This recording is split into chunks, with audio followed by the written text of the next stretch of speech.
be making a lava lamp. What we will need is oil, water, food coloring, a glass or jar, and an Alka-Seltzer tablet. First, you have to add oil.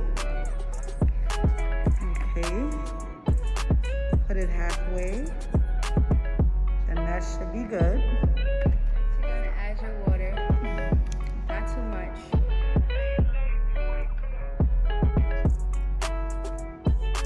Next step, you want to take your food coloring, any color you have, and put up to 8 drops into it.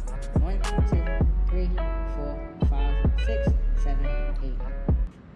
Last step is you add 1 Alka-Seltzer tablet.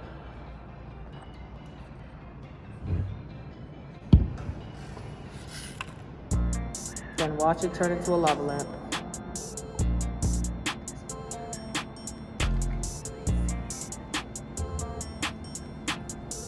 And this is very safe and easy to do at home.